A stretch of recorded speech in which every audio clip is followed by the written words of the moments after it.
వీళ్ళు బాగా ఉన్నారు కూడా కొంతమంది కన్ను పుడుతుంది అంటారు చూడండి. ఇద్దరు గొడవలు పుట్టించాలని ఇట్లాంటి చూసేవాళ్ళు ఉంటారు, ఖచ్చితంగా ఉంటారు. సో అలాంటి అయితే ఏం లేవు కదా. నాకైతే సత జయంతి అప్పుడు మా పెద్దత్తమ్మని పిల్లాలా అని ఒక కోరిక. ఎందుకంటే ఆమెకి వయసు అయిపోయింది, నాకు ఆమెకి చేయాల. మా అత్తమ్మ ఉండుంటే కూడా నేను అదే చేసి ఉంటాను. మా అత్తమ్మ మౌంట్ కైలాష్లో ఇది కళ్ళు మూసుకున్నారు, అక్కడికి వెళ్ళాలా అని ఒక కోరిక మా సరళమ్మకి. అంటే ఈయన వెళ్ళాలి, మామయ్య వెళ్ళలేదు, నేను వెళ్తాను, ఆయన కోరిక నెరవేర్చాలని ఈమె వెళ్ళారు. అక్కడికి వెళ్ళి అక్కడే కళ్ళు మూస్తారు అత్తమ్మ గారు.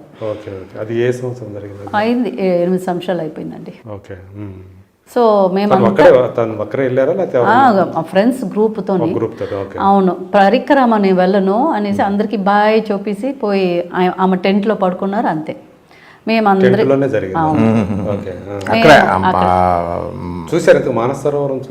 అవును వెళ్ళారు అక్కడికి. ఆ పరిక్రమ చేయలేదు, అది 3 రోజులు అవుతుంది వెళ్ళి లోపల నుంచి బయటకు వచ్చేదానికి అక్కడే. బట్ అది అన్ని చూసేసి పడుకున్నారు. పారు ఐఎమ్ సో హ్యాపీ అని నా దగ్గర, మా అందరి దగ్గర అక్కడి నుంచి ఒక ఫోన్, అంతే, దాంతో అయిపోయింది. కైలాస పర్వతాన్ని చూశాను, ముట్టుకున్నాను, నమస్కారం పెట్టుకున్నాను అంతే చెప్పేసి అయిపోయింది. మేమందరం ఇక్కడి నుంచి అక్కడికి వెళ్ళాము. అక్కడ పశుపతినాథ్ గుడి ఉన్నది కదా, అక్కడే చేసి ఇంటికి. సో అంటే ఆమె అక్కడికి వెళ్ళి శివ సాయుధ్యం అలాగైంది. ఈ సత జయంతికి పెద్ద అత్తమ్మని పిలిచి నేను మర్యాద చేసి మాకు చేయాలని నాకు లోపల కోరిక నేను చేశాను. అది నాకు ఒక సంతోషం. ఎందుకంటే అందరూ అవునవును, ఎవరు నేనేమన్నా చెప్పానంటే ఎవరు నో చెప్పరు. అలాంటి గౌరవం మీ మధ్య ఉంది, మా చిన్న పాప, చిన్న అమ్మాయి శాంతి, మా భర్త అన్నయ్య సురేంద్ర, ఆయన తీసుకొని వాళ్ళందరూ వచ్చారు. వచ్చి మేమంతా, నేను అందరినీ స్టేజ్కి రమ్మన్నాను, మా ఘంటసాల గారి ఫ్యామిలీ అందరు రండి పైకి. మేమందరూ ఒక మంచిగా ఒక ఎంత బాగున్నదో అంత బాగుంది. మన కుటుంబం బాగుండాలి, అంతే.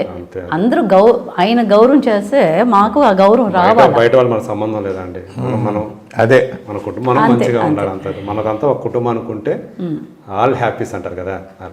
మీకు ఇలాంటి అంటే చాలా తీపి జ్ఞాపకాలు ఎన్నో ఉండే కదా. ఎప్పుడైనా మనసుకి కష్టం కలిగించిన, ఎప్పుడైనా తటస్థించాయా మీకు? ప్రోగ్రామ్ టైంలో ఏమేమో జరుగుతాయి, అదంతా పెద్దగా మనం పెట్టుకున్నామంటే మెంటల్ అయిపోతాం. As an artist I have to be free mind. అప్పుడే next day I have to work, next day మా స్టూడెంట్స్ని చూడాలా, నెక్స్ట్ డే ప్రోగ్రామ్స్ రిహర్సల్స్ జరుగుతాయి. సో వీళ్ళు ఎప్పుడు బిజీయే. ఎంతమంది తయారు చేశారు మీ శిష్యురాలు? చాలా అండి, 40 సంవత్సరాలు అంటే అప్పుడు చూసుకోండి. నేనే ఒక 10,000 ప్రోగ్రామ్స్ చేసి ఉంటాను.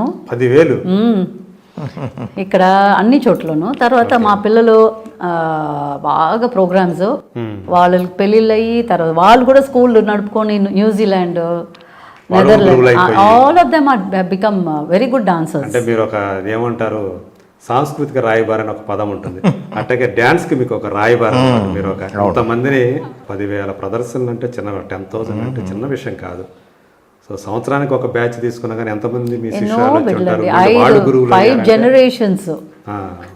మా స్టూడెంట్స్, ఎల్డర్ స్టూడెంట్ వాళ్ళ పాపలంతా ఇప్పుడు 8th 9th స్టాండర్డ్ అంతా అంత పెద్ద పెద్ద పాపలు అయిపోయారు వాళ్ళు. ఇప్పటికి మీరు ఆ డ్యాన్స్ చేసే ఆ శక్తి అదంతా ఉంది కదా.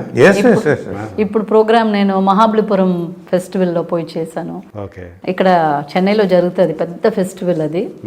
దాంట్లో నేను committee member in the government. So అక్కడక్కడ దాంట్లో ఐఎమ్ ఆల్వేస్ దేర్. మంచిగా దే లైక్. ఇక్కడ చాలా ఎంకరేజ్మెంట్ మనకి. సో ఇక్కడ అందరికీ నన్ను ఇక్కడ తెలుసు, అయితే ఇంకా అటుపక్క తెలీదు.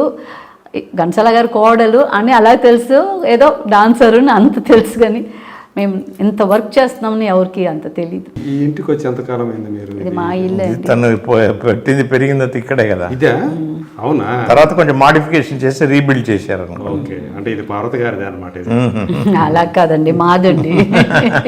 అలాగ చెప్పొద్దండి, పెళ్లికి ముందే కదా ఇది. అది పర్వాలేదు, తర్వాత వీళ్ళు రీమోడల్ చేసుకున్నారా?